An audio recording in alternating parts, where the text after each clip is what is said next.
Voltando, pessoal, com a continuação do nosso estudo, né, sobre as doutrinas salvíficas. Primeiro de tudo, eu só gostaria de ver com vocês aqui como é que está o meu áudio. Está muito alto, está muito baixo, estou falando muito baixo ou não. Apenas me deem um feedback sobre isso, se o meu áudio está baixo ou não. Tá bom? Não está muito baixo? Não estou falando muito baixo? Porque eu comecei a gravar aqui desde as 8 horas da manhã, pessoal, agora é 5 da tarde sem parar. E eu já tô ficando sem voz. E então eu vou falar um pouco mais baixo para vocês aqui e com o microfone mais perto para não precisar estar gritando, né? Então, se tiver muito baixa a minha voz, vocês falem. Tá bom assim ou tá baixo? Deixa eu ver. Ei, som. Eu acho que tá médio, né, pessoal?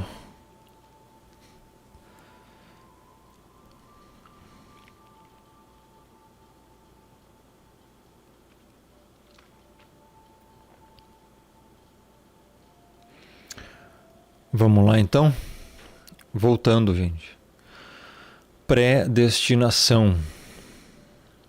Agora sim, como eu expliquei antes, pessoal, a eleição ela é a mesma coisa que a predestinação. Os remonstrantes eles trouxeram, né, esse ponto também, e como não tem como negar a doutrina da predestinação, eles começaram a querer dizer que isso era presciência e que a eleição era condicional. Ou seja, a predestinação ela era condicional, ela era uma presciência. Não tem como negar a predestinação na Bíblia, está em toda a Escritura, né? Vocês estão me ouvindo bem aí, pessoal? Trancou? Como é que tá? Como é que tá a live aí?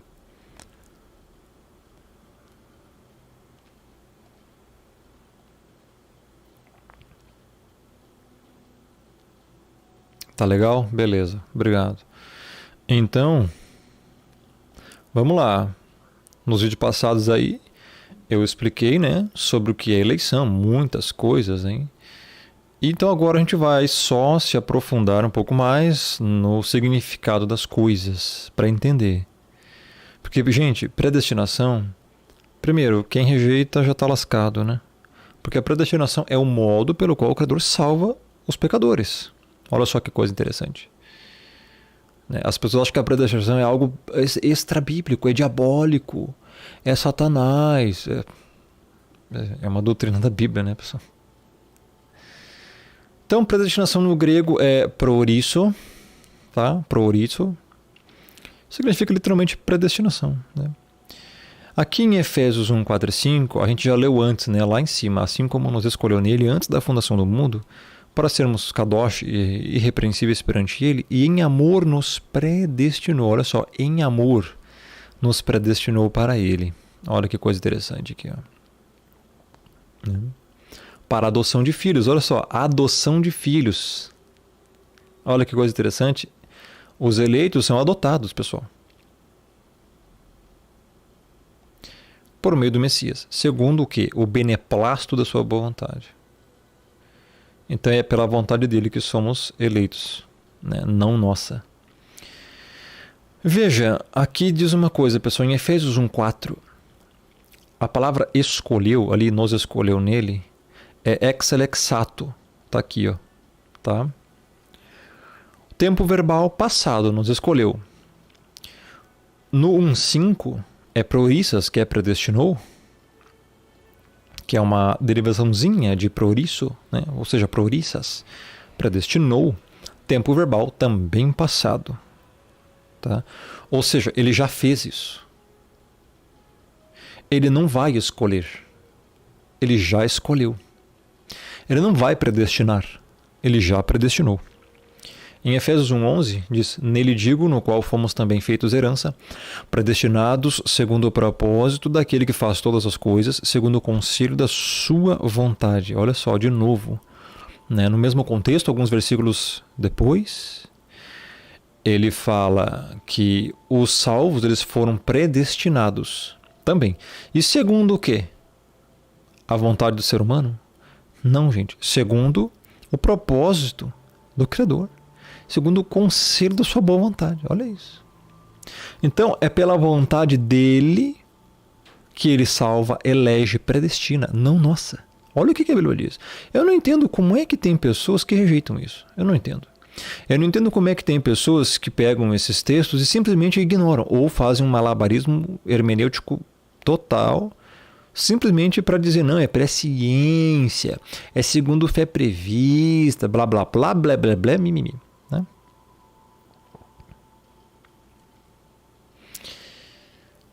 Romanos 8, 29. Olha só. Para corroborar os textos que falam de predestinação. Só estou dando alguns exemplos que falam da predestinação. Porque aos que de antemão conheceu, também os predestinou para serem conformes à imagem do seu filho, a fim de que ele seja primogênito de muitos irmãos. Já lemos isso antes, né? Predestinou. Então a predestinação não tem como você negar, só tem como você aceitar, tá?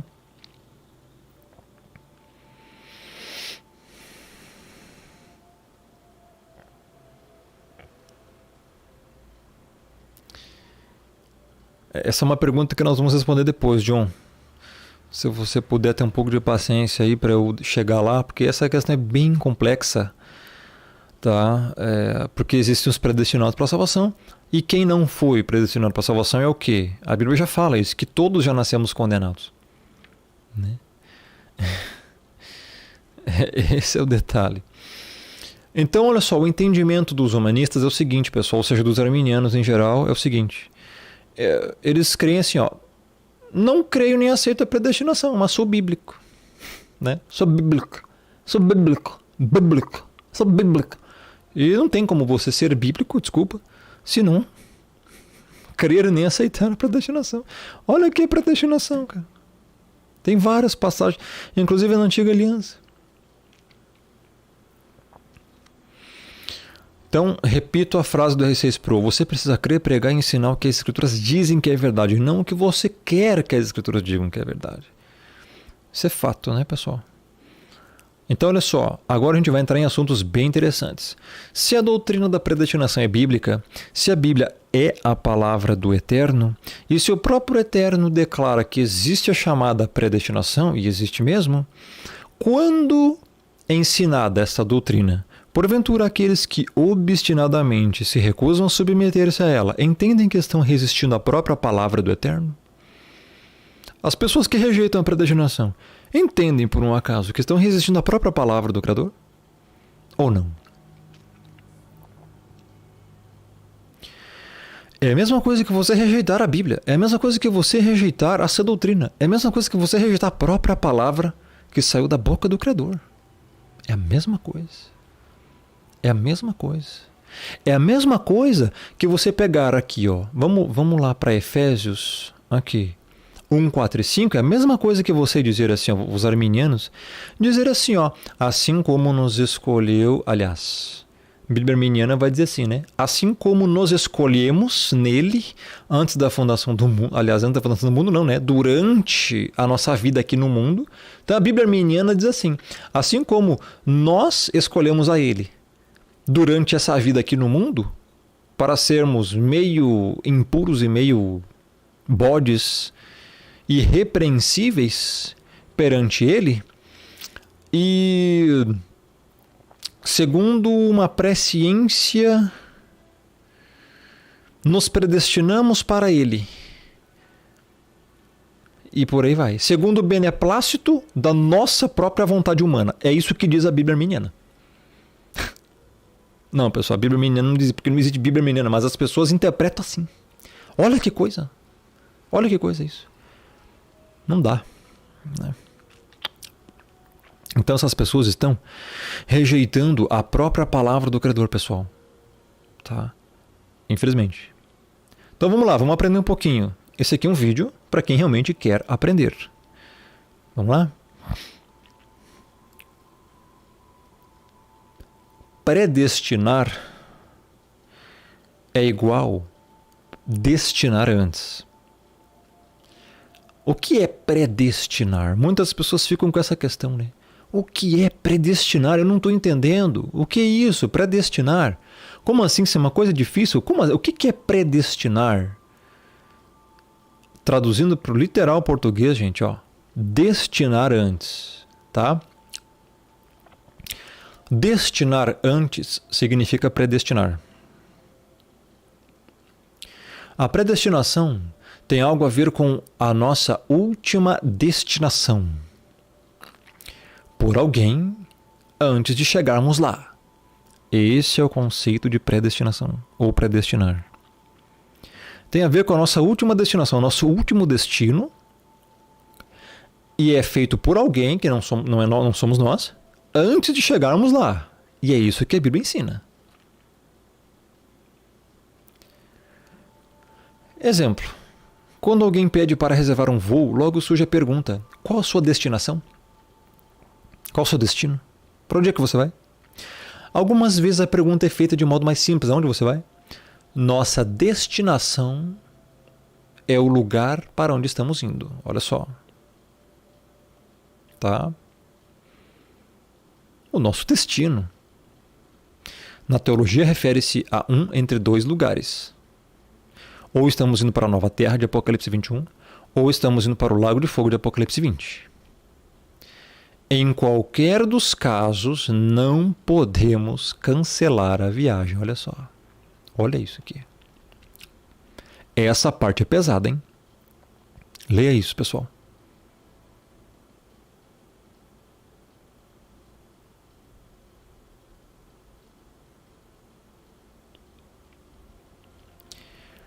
Em qualquer um dos casos, se a pessoa vai para a nova terra ou para o lago de fogo, não tem como cancelar essa viagem. Olha isso. E nós não escolhemos isso. Não escolhemos. A verdade é essa.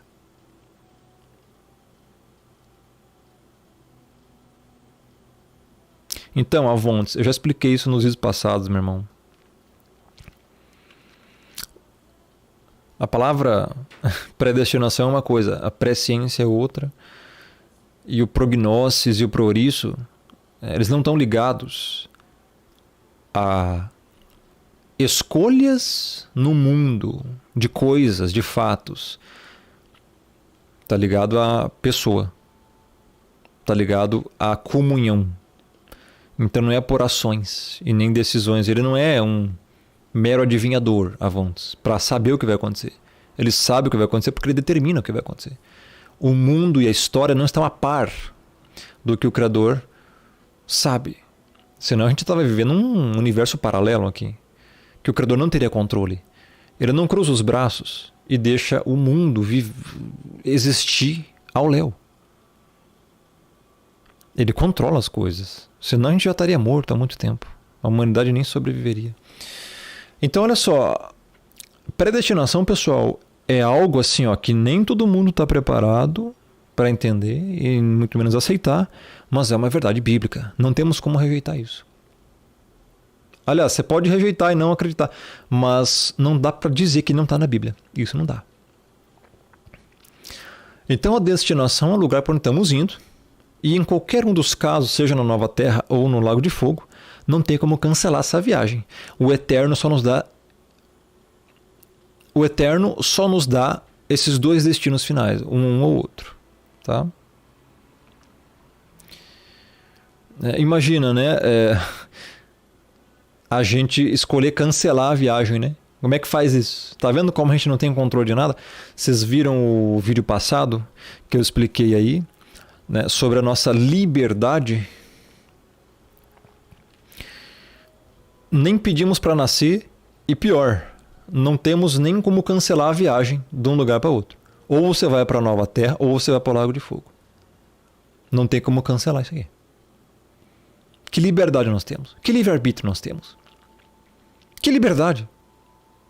Não temos. Ou seja, para você ter ideia, o nosso próprio destino é o Criador quem faz.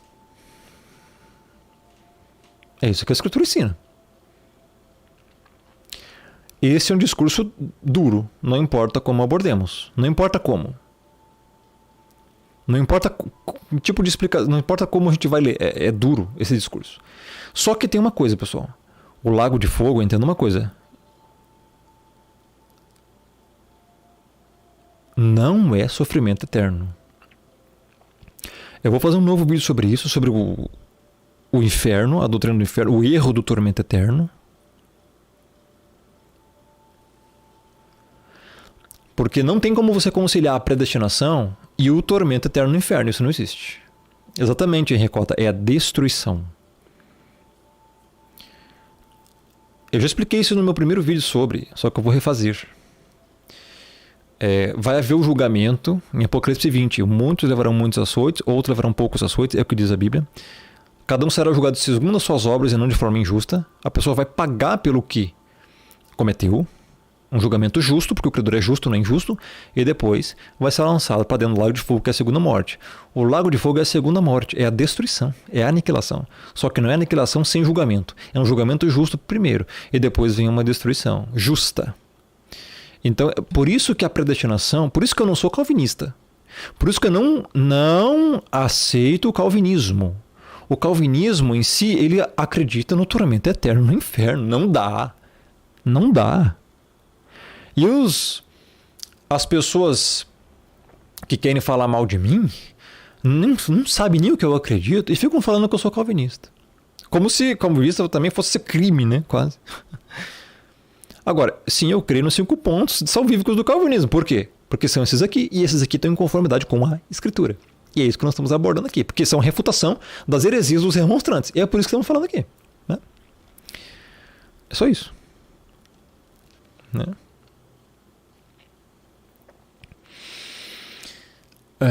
Vamos lá. Eita, agora sim, se vocês acharam que estava difícil, agora que vocês vão ver o quão complicado vai ser esse assunto. Como assim, Derek? Só tem a qualidade 1080p na live? Mas acho que a Twitch só aceita 1080p, cara. Ela não aceita mais que isso.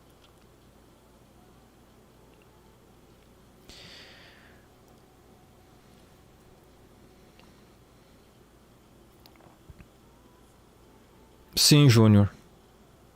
Ele predestinou alguns para salvação e deixou os outros. Ele não predestinou para salvação. É o que a Bíblia diz.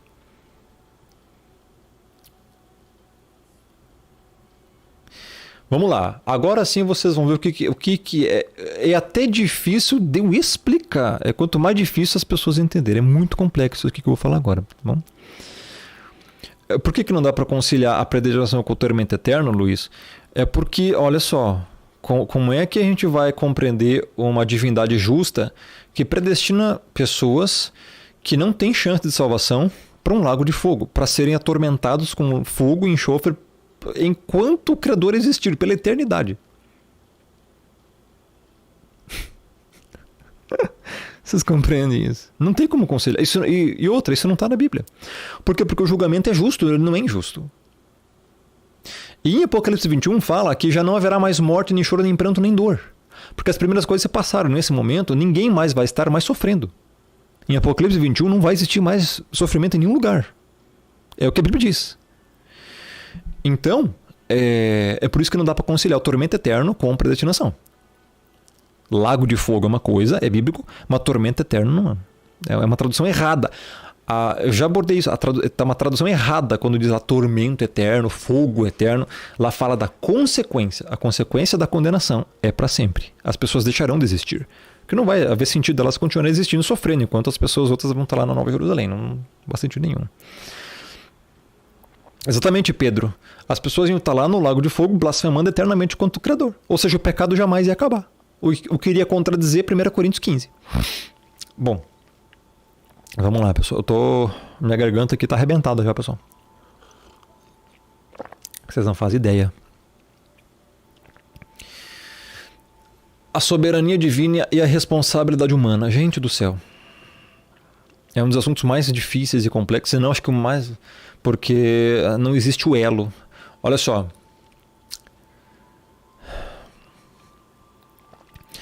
Quando se fala sobre predestinação, e é uma doutrina bíblica, pessoal, nós já vimos, tá em todas as partes da Bíblia, basicamente, né? Desde a Antiga Aliança, o Criador escolheu só Israel, ou seja, isso é eleição, é predestinação. Efésios 1, 4 e 5, nos escolheu nele, nos predestinou. Romanos 9, Romanos 8, 29 e 30, Atos 13, 48, vai falar que os eleitos, que os gentios ouvindo a pregação, ouvindo isto, creram os que haviam sido destinados à vida eterna. Então a predestinação é bíblica, tá, pessoal? Há uma grande preocupação em proteger a dignidade e liberdade do ser humano, mas as pessoas esquecem da soberania do Altíssimo. Olha só, muito se fala, e aí? Mas e a minha liberdade? Mas e a minha dignidade? O ser humano fica onde? Como assim? Ser humano, ser humano, ser humano. As pessoas focam muito no ser humano, né? Aqui, ó, vamos frisar aqui, né? Mas e aí? E a soberania do Altíssimo? Ó. E a soberania do Altíssimo? Como é que fica?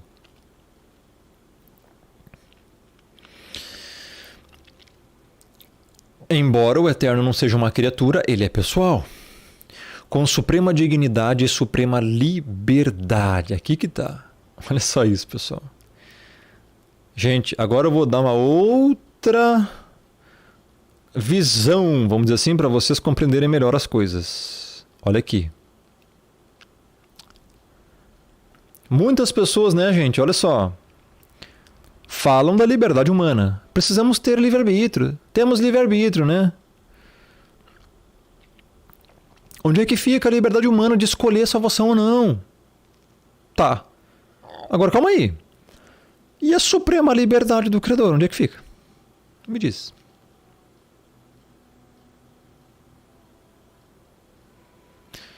Pararam para pensar nisso? Que se o Criador depender das tuas atitudes, é Ele que tem que se submeter a você?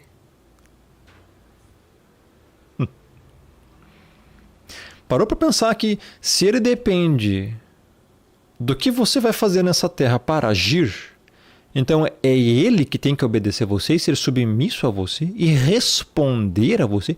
Não seria Ele um servo do ser humano nesse caso?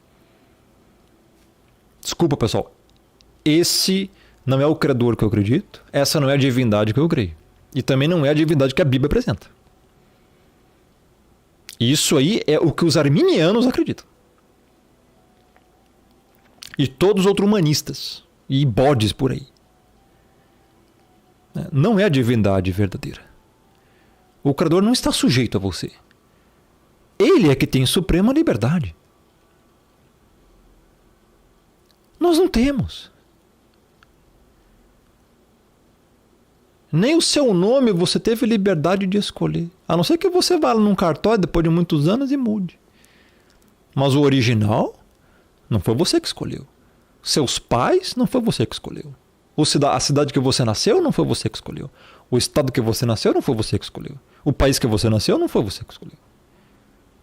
A voz que você iria ter não foi você que escolheu. Os olhos que você iria ter não foi você que escolheu. A cor do cabelo que você ia ter não foi você que escolheu. A sua altura não foi você que escolheu. O seu peso, sua genética, não foi você que escolheu. Sua capacidade mental não foi você que escolheu. Você já nasceu assim. Você nasceu desse jeito. E aí? Cadê a liberdade humana? Você nem pediu para nascer.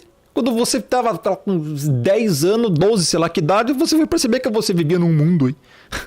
É, não é? Agora, as pessoas elas focam muito na humanidade, muito em si. E esquecem da soberania. Uma das doutrinas mais esquecidas do mundo é a soberania divina. E aí, quando você esquece da soberania, você esquece de todas as outras. A suprema liberdade do Criador. Que ele sim pode fazer o que quiser. Ele pode escolher o que quiser. Ele pode fazer o que quiser com a sua criação. Porque foi ele que criou. Ele tem autoridade sobre o mundo e todos. Sobre demônios, sobre anjos, pessoas, animais, criação, mares, água, terra, sol, lua, abismo, tudo. Ele é que tem o controle de tudo e autoridade sobre ele. Tem poder acima de tudo e todos. Objetos inanimados, imateriais e materiais. Organismos vivos, mortos. Tudo que você imaginar. É ele que faz o que quiser, meu irmão. Então a suprema liberdade dele é negligenciada.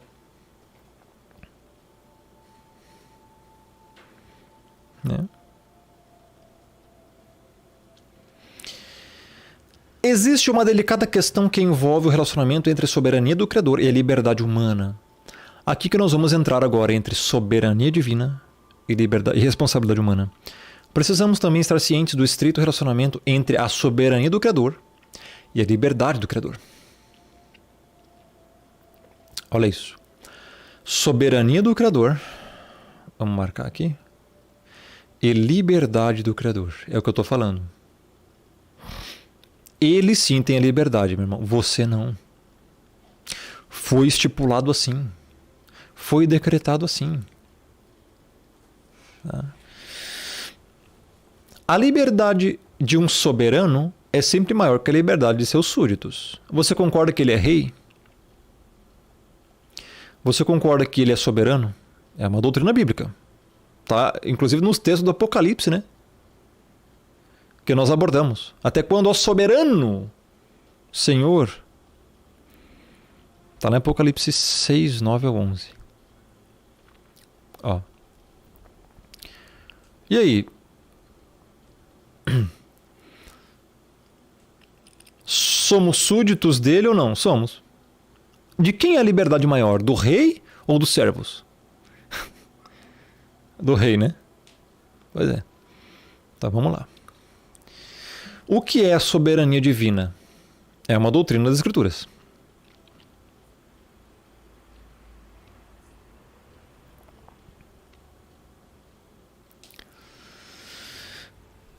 É a autoridade do Eterno e o poder do Eterno. Ele é soberano. Completamente. Ele faz o que quiser. O mundo é dele. Ele que criou desse jeito. Tem que entender aí.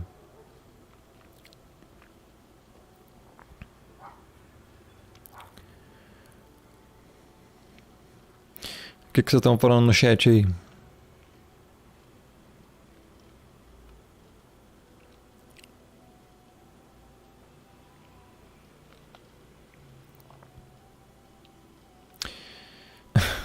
Pessoal, olha só, presta atenção no vídeo. Tem muito conteúdo aqui. Depois vocês podem tirar as conclusões.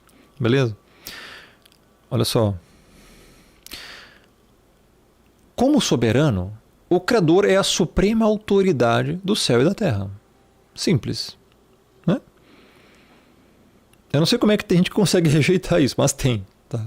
Mas ele é a suprema autoridade. Tá? Toda autoridade, toda outra autoridade é uma autoridade menor. Ok? Ó.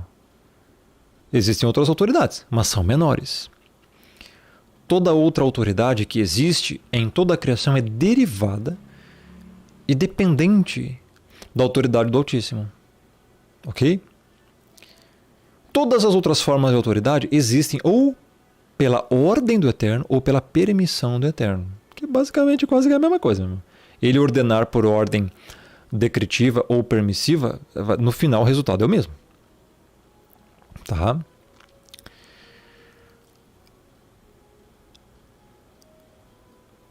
A palavra autoridade contém em si a palavra autor. Olha que interessante, já viram aí? Já notaram isso? Autor, criador. O Criador é o autor de todas as coisas sobre as quais ele tem autoridade. Ele criou tudo. Ok? Ele possui tudo. Ele é o possuidor. Toda a sua propriedade, você imagina você, né, criar as coisas. Imagina você criar as coisas. Imagina se fosse dado a você, só um exemplo, de você criar uma fazenda. Você vai criar lá um açude que não tem. Você vai formar a água do nada. Você vai fazer uma fonte d'água ali com o seu poder. Você vai formar ali um espaço de 100 por 100 metros. Ele vai ser uma fazendinha. Você vai criar plantas, animais do nada. Assim, vai formar vacas, cachorro, etc e tal. E alimentos de uma casa. Vai criar um negócio lá, pronto. Aquele é seu. Você criou. Agora você imagina você criar isso aí tudo complexo. Várias vidas ali, organismos e tudo mais. E aí você não ter... você não ter controle sobre aquilo ali. Imagina isso. Imagina isso. Você cria e deixa. O que você acha que vai acontecer com isso? Sem ordem, sem leis, sem nada, sem controle. Gente, não tem cabimento. Então, toda a sua propriedade que é o quê? Simplesmente tudo e toda a criação, lhe dá certos direitos. Ele pode fazer o que quiser com tudo que ele criou. Tá aqui, ó. Ele pode fazer o que quiser com tudo que ele criou, pessoal. Conforme que for agradável à sua soberana vontade, é claro. Uma coisa que talvez ele não pode fazer, e isso pode soar estranho aos seus ouvidos, né? Imagina a gente falar aqui que o Criador não pode fazer alguma coisa. Mas a gente se baseia no que já foi revelado, que ele é justo, bom, os atributos. Se ele é justo e bom, ele não pode ser injusto. Então, coisas que ele não pode fazer. Torturar pessoas a bel prazer só por torturar. Se a pessoa não cometeu crime nenhum, como é que ele vai torturar além do... sei lá, do que a pessoa merece? Porque merecemos a condenação, isso é fato. Mas torturar para sempre, dentro de um lago de fogo, queimar para sempre. Gente, sempre é sempre. Seria injusto, iria contra a sua... tudo que é contra a sua natureza, ele não faz. Senão ele não seria o que é, o que diz, a verdade. Exatamente, o Criador também não pode pecar. Bem lembrado. Né? Então, assim, por quê? Porque o pecado é uma coisa que não está. É contra ele. É contra. Então, existem coisas que ele não faz. Né? É por causa da natureza dele. Né? Então, assim, a primeira coisa que as pessoas têm que entender é: o Criador faz o que quiser com a sua criação. Mas, justamente, ele não é injusto. Tem que entender isso.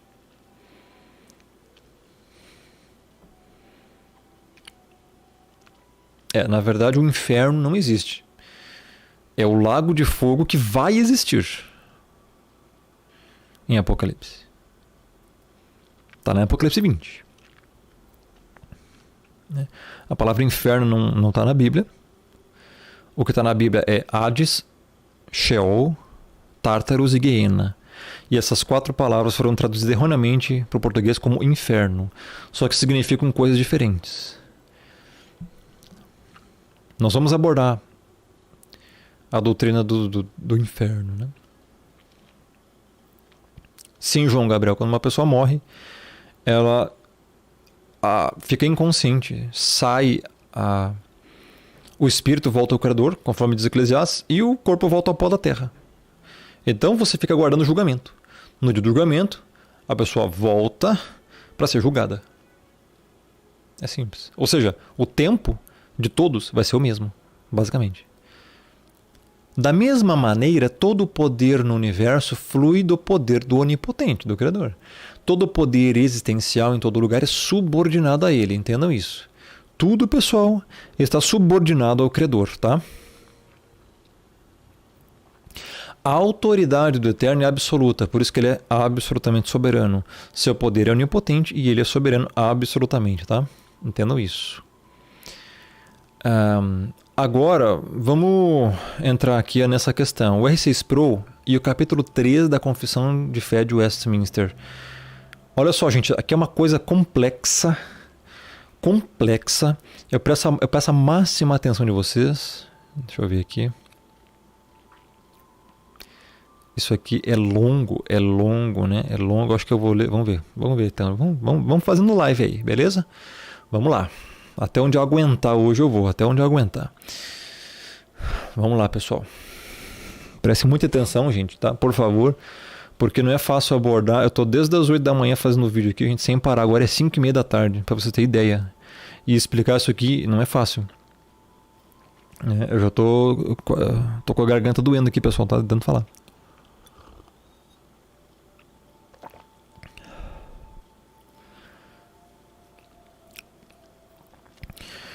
O R6 Pro, ele era ele ensinava a Bíblia, ensinava para alunos. E aí a Confissão de Fé de Westminster tem uma parte que diz assim, gente, ó, desde toda a eternidade. Eu vou ler Deus, tá? Porque é como lá está escrito Deus, mas você sabe o que eu explico sobre o termo Deus, tá? Desde toda a eternidade, Deus, pelo muito sábio e santo conselho da sua própria vontade, ordenou livre e inalterável tudo quanto acontece. Vai vendo. Sproul leu isso e parou de ler nesse ponto. Ele leu isso para um grupo de pessoas que ele estava ensinando, tá bom? Ele perguntou: há alguém aqui nessa sala que não acredita nas palavras que acabei de ler? Uma multidão de mãos se levantou. Ou seja, dando a entender que não acreditavam. Então ele perguntou: há algum ateu convicto nessa sala? Nenhuma mão levantou. Então Sproul disse uma coisa chocante. Olha só o que ele disse. Todos que levantaram as mãos para a primeira pergunta deveriam ter levantado suas mãos para a segunda pergunta também. Compreenderam? Quem compreendeu aí?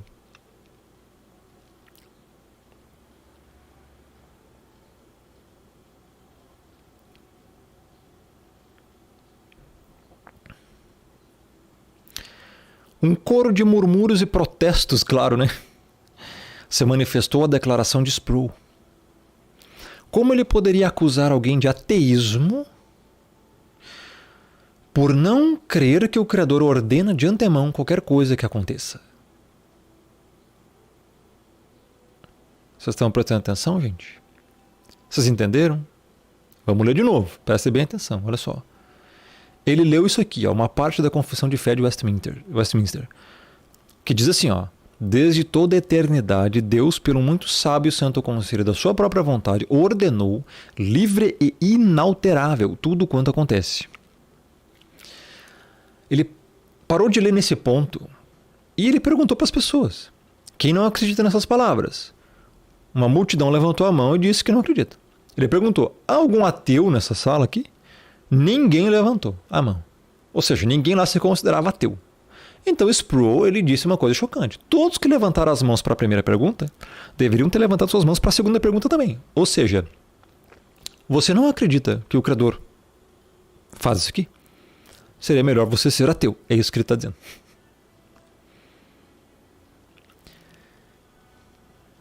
Vamos continuar para você entender melhor, ok?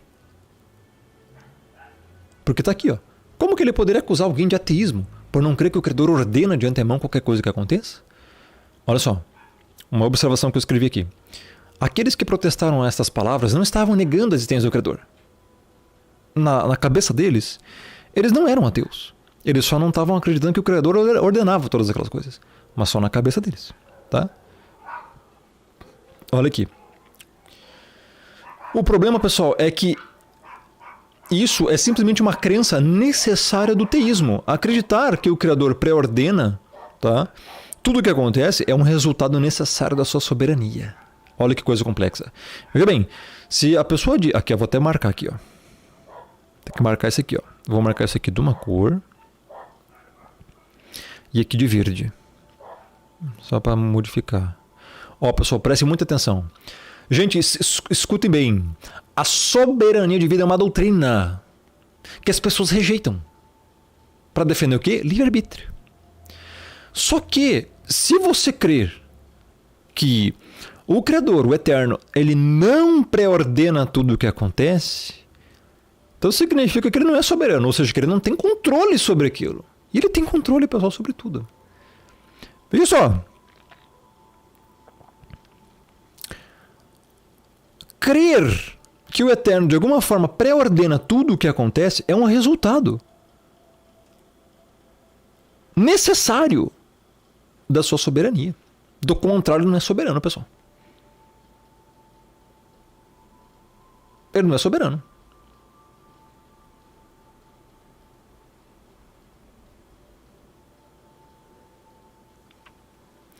Então as pessoas elas rejeitam isso, né?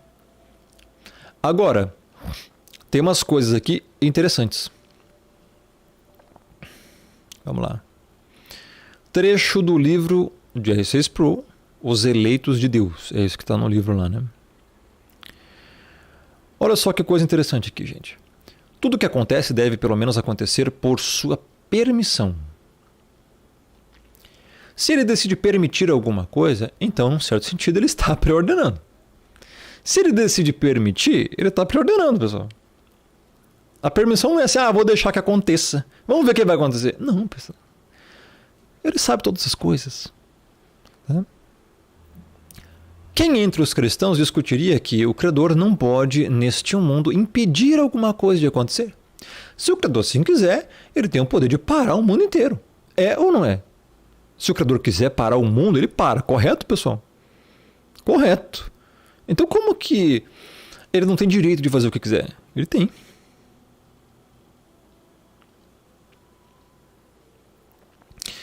Dizer que o Criador preordena tudo o que acontece é dizer simplesmente que ele é soberano sobre a sua criação inteira. É básico, normal. Se alguma coisa viesse a acontecer à parte, ou seja, separado de sua soberana permissão, então isso que aconteceu frustraria sua soberania. Não é? Olha aí. Ao contrário da Bíblia, né, que diz que nenhum dos seus planos pode ser frustrado. Isso iria ser uma contradição. Esse aqui é um trecho do livro do R6 Pro, Eleitos do Criador, Eleitos de Deus.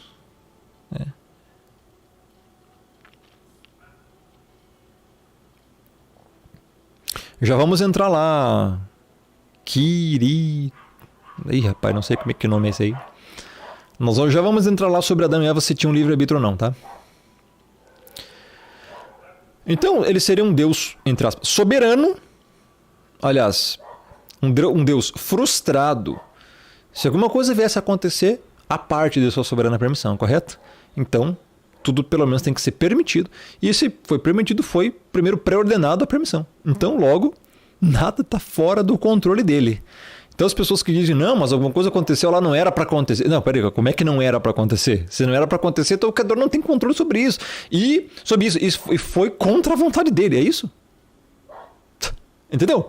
Olha o problema. Olha o problema que gera um arminianismo, meu irmão. Alguma coisa lá aconteceu de ruim no mundo, nossa, não era para acontecer. Como assim? Como não era para acontecer? Me explica isso. Então o Criador nem existe para vocês. É por isso que o R6 Pro falou que tem algum ateu convicto nessa sala? Aí ninguém levantou a mão. Aí ele falou, se você levantar a mão aqui para a primeira, também deveriam levantar para a segunda. Ele chamou as pessoas lá de ateus, cara. Basicamente. Por quê? Significaria que ele não tem controle sobre o que está acontecendo? Isso é ridículo. Né? Isso é ridículo. Se Deus se recusasse a permitir que alguma coisa acontecesse, e ela acontecesse a si mesmo, então o que quer que a tenha feito acontecer teria mais autoridade e poder do que o próprio Criador. Já pararam para pensar nisso? Aconteceu uma coisa lá, o Criador lá, mas não era para acontecer isso. Não, mas então significa que qualquer coisa que acontece tem mais autoridade e poder que o próprio Criador. Como é que o Criador não é soberano? Me diz. Me diz. E aí já entra aquelas questões, né? Os textinhos. Ele quer salvar todos. Ele quer salvar todos, né?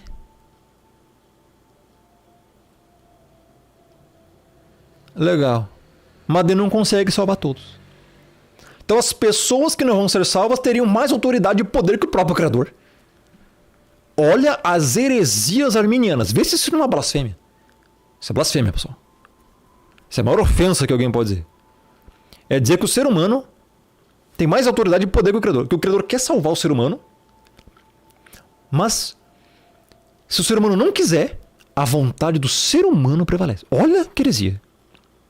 É isso que os arminianos ensinam.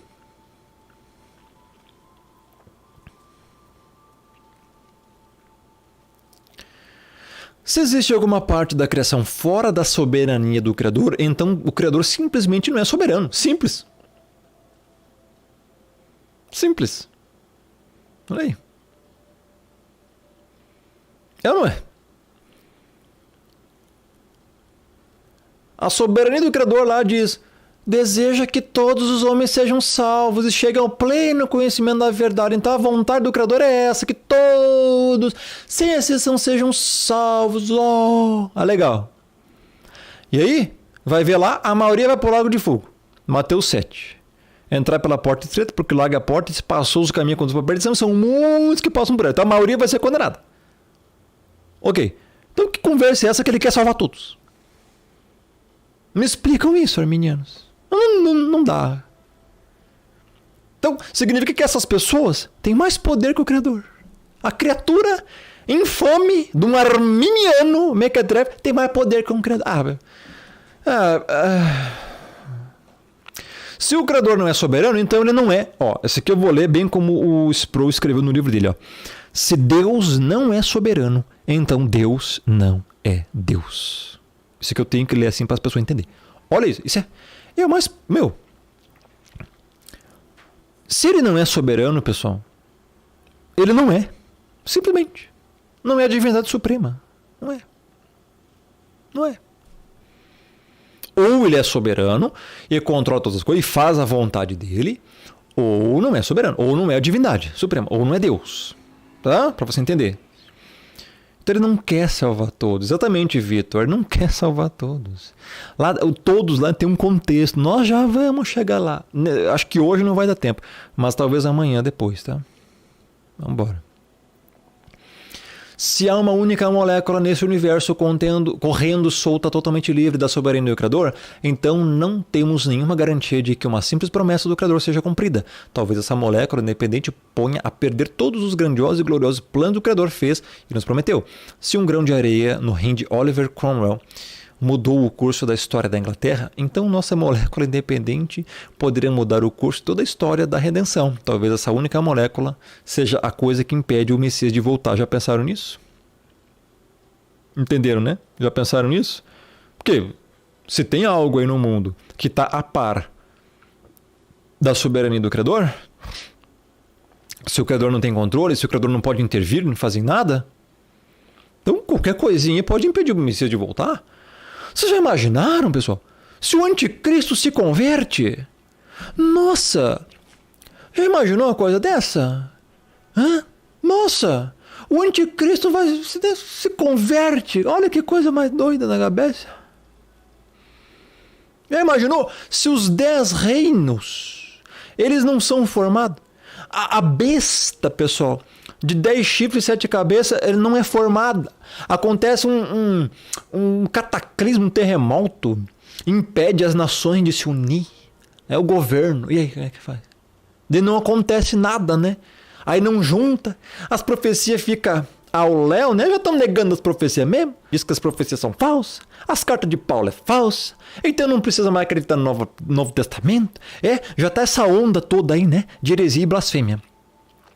Então vocês já imaginaram se uma simples molécula, um pozinho de areia, um grãozinho de areia, dá um vento lá nas Arábia, lá não sei onde é que o anticristo vai aparecer, e aí dá um vento, uma tempestade de areia, né?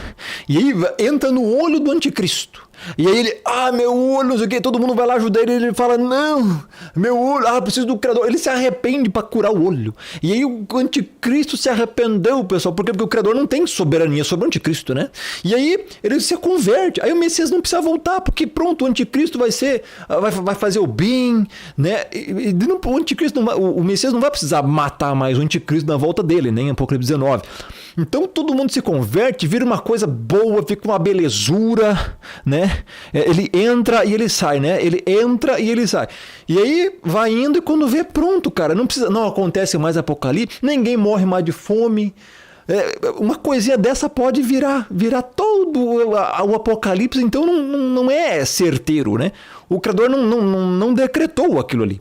Aquilo ali é só uma coisa que o Criador viu que poderia acontecer, né? Segundo o entendimento dos arminianos. Ele vai calcular, ele vai ver as probabilidades. E o que vai acontecer no mundo, né? E aí com isso, ele vai lá e manda João escrever. João, eu acho que vai escrever isso aqui, né? Daí bota escrever, lá vai acontecer isso aqui.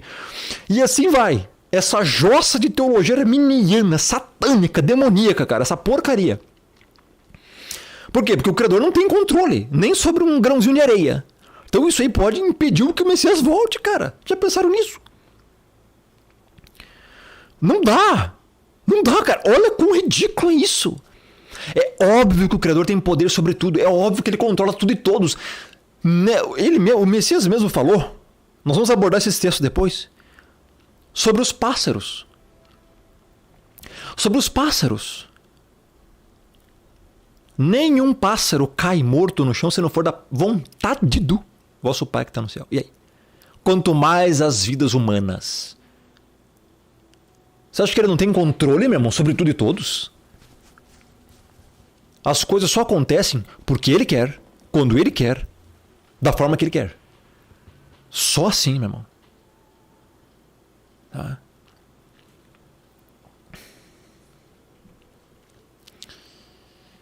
Conhecemos a história. Por falta do casco, perdeu-se a ferradura. Por falta da ferradura, perdeu-se o cavalo. Por falta do cavalo, perdeu-se o cavaleiro. Por falta do cavaleiro, perdeu-se a batalha. Por falta da batalha, a guerra foi perdida. Essa é a história. Uma coisa vai puxando a outra. Então, se uma coisinha lá acontece, pronto, vai desencadear uma reação em cadeia que vai frustrar os planos futuros. Você acha que o Criador vai ser frustrado? Você acha que o Criador se frustra de alguma coisa? Bill Vukovich, o maior piloto de carro de sua época, morreu num acidente nas 500 milhas de Indianápolis. A causa foi mais tarde identificada na falha de um pino que custa 10 centavos. Você imagina você morrer por causa de um pino de 10 centavos.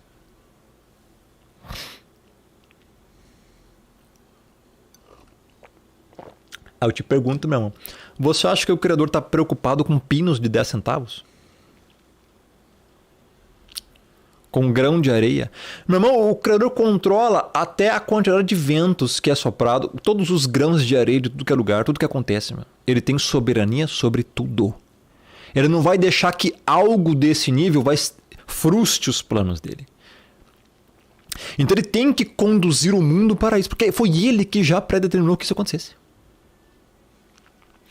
Bill Vukovich tinha um surpreendente controle de carros de corrida. Era um piloto magnífico, contudo, ele não era soberano. Uma peça que valia 10 centavos custou-lhe a vida. O Criador não tem que se preocupar com pinos de 10 centavos destruindo seus planos. Não há moléculas independentes correndo soltas. O Criador é soberano. Ele é a divindade suprema. Vocês estão entendendo?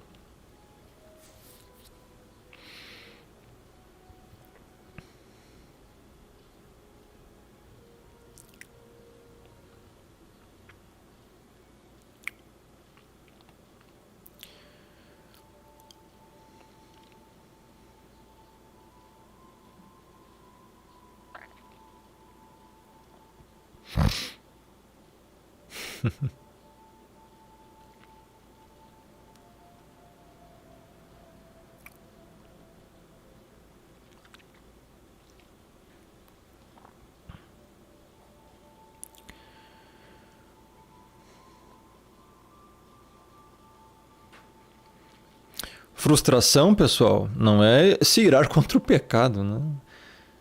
Irar contra o pecado, a ira do Criador é o poder dele contra o pecado, é a justiça dele aplicada contra o pecado. Frustração é ele se perder nos próprios planos dele. Não conseguir concluir os planos dele. Isso é frustração.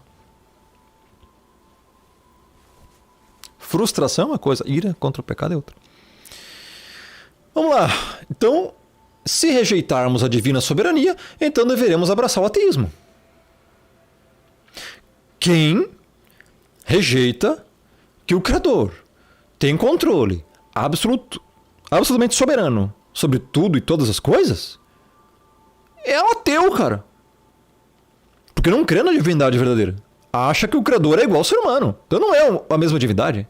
Simples. Abracem o ateísmo.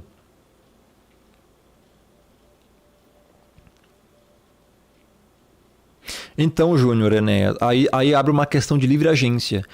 A pessoa tem uma predisposição a ser alcoólatra, etc. Ela pode escolher, aí que aplica o Messias. Negue-se a si mesmo, tome a sua cruz e siga-me. Ela pode ter no cérebro dela a predisposição para beber álcool. Ela deve negar a sua vontade. Ela não foi predestinada para viver assim, não. Ela pode rejeitar essa vontade para viver melhor. A predestinação é algo ligado à salvação.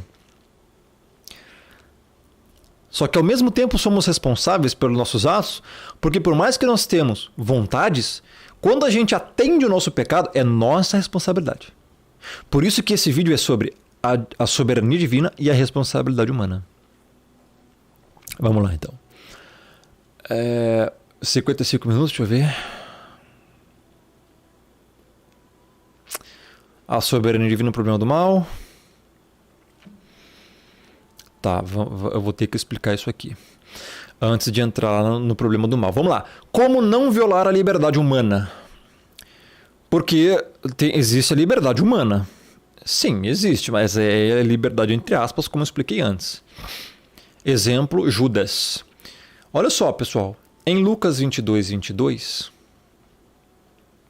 diz o seguinte: todavia a mão do traidor está comigo à mesa, porque o filho do homem na verdade vai segundo o que está determinado, mas ai daquele por intermédio de quem ele está sendo traído. Veja, você encontra aqui duas coisas ao mesmo tempo, tá? É o seguinte: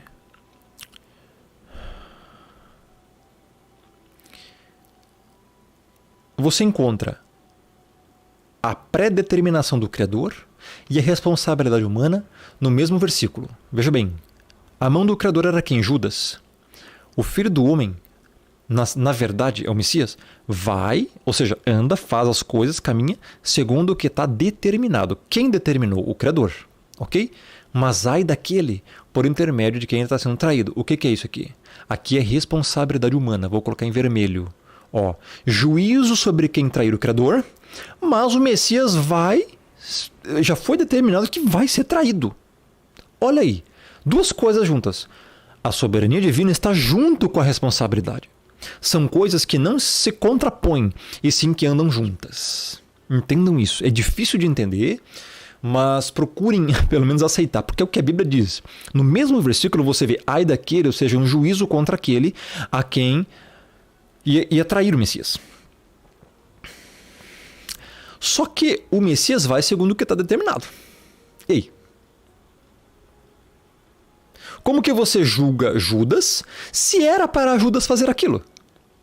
Pois é, são duas coisas que andam juntas. Ó, profecia. Até o meu amigo íntimo, em quem eu confiava, que comia do meu pão, levantou contra mim o calcanhar. Salmo 41:9. É esse aqui que está se referindo, a Lucas 22. Exatamente, Danone. Judas foi, inclusive, escolhido para traí-lo.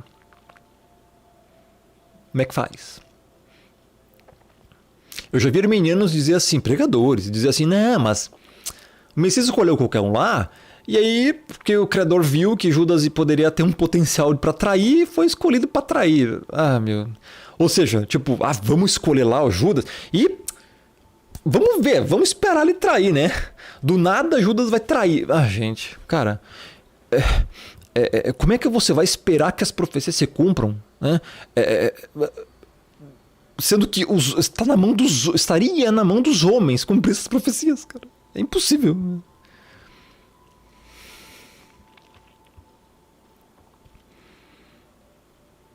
Você deve orar por ele, Júnior, para que ele se livre do vício do álcool, né? Oração. Oração.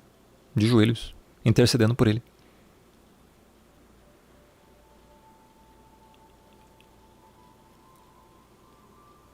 Não, a gente pode sim fazer escolhas aqui nesse mundo, meu irmão. Você deve orar pelo teu pai para que ele abandone esse vício do álcool.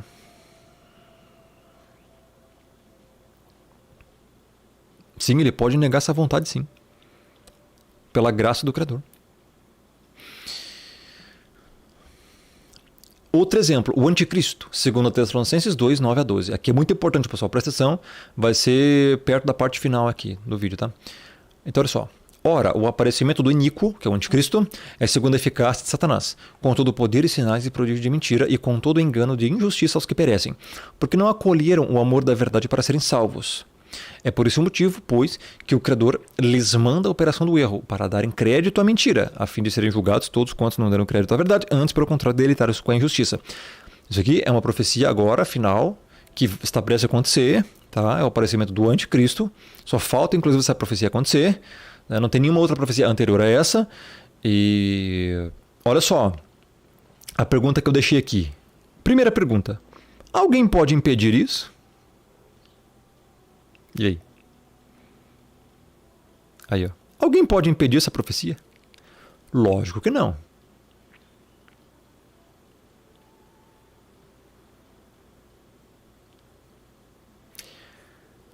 Segunda pergunta. Quem está controlando o mundo para que isso aconteça? A lei.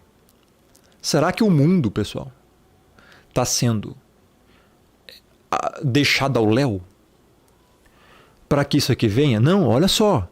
Leia só, olha só o segredo. Olha o segredo aqui da resposta na pergunta, olha só. Ou melhor, olha o segredo da pergunta na resposta. Está aqui, ó. É por esse motivo, pois, que o Criador lhes manda a operação do erro. Quem que manda o anticristo? Quem que manda o anticristo? O Pai, o Criador. Então, como podemos modificar as profecias? Como que o mundo está ao léu? Como que nós é que determinamos quem o Criador vai escolher crer? Como? Como que a gente vai escolher ter fé para escolher crer? Se a fé é um dom. Como que o mundo está ao léu? Como que ele não decretou as coisas? Como que ele criou o mundo e deixou nós viver aqui para a gente fazer o que quiser? Não. Primeiro ponto. Não tem como ninguém impedir isso, porque isso aqui é uma profecia bíblica, que é o próprio Criador que vai enviar o anticristo para que os que creram na mentira continuem se lascando. Segundo, quem é que está controlando o mundo para que essa profecia aconteça? O Criador que vai mandar o espírito do erro. A operação do erro. Justamente para darem crédito à mentira. Compreenderam? Então, onde é que fica o livre-arbítrio aqui? Eu pergunto para os arminianos, será que a gente tem como exercer nosso livre-arbítrio, né, arminianos, para impedir essa profecia, para que o anticristo não apareça? Olha só que loucura. Né? Tem como, cara? Onde é que fica o arminianismo aqui?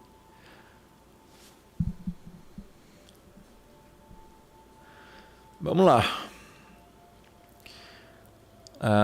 Os alunos de Sproul começaram a ver que a soberania divina não era uma questão peculiar ao calvinismo ou mesmo ao cristianismo. Sem soberania, o Pai não pode ser o Pai, a divindade não pode ser a divindade. Ou seja, Deus não pode ser Deus, sem a soberania.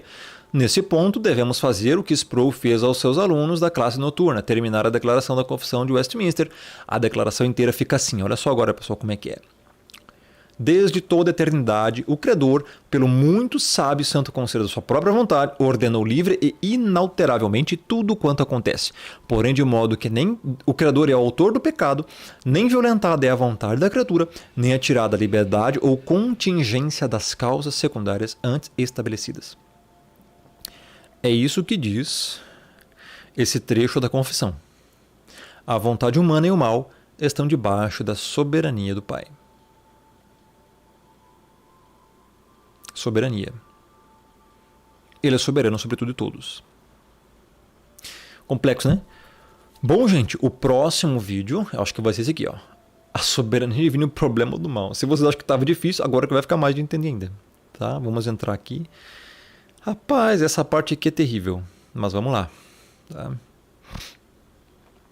Eu vou encerrar aqui esse vídeo. E daqui a um pouquinho, daqui a uns 5 minutinhos, mais um pouquinho, eu volto com a explicação disso aqui, que é bem mais complexo. Aqui sim a gente vai entrar em Adão e Eva, o mal, como é que começou o pecado, por que começou o pecado e muito mais. Tem muita coisa, pessoal, muita coisa mesmo, beleza?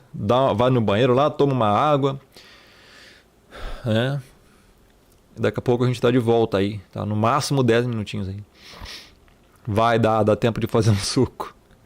Só não faz suco de laranja, hein? Senão vai dar uma frutose aí. Coma com bagaço de preferência para não dar mal, para não dar ruim. Até mais, pessoal. Valeu.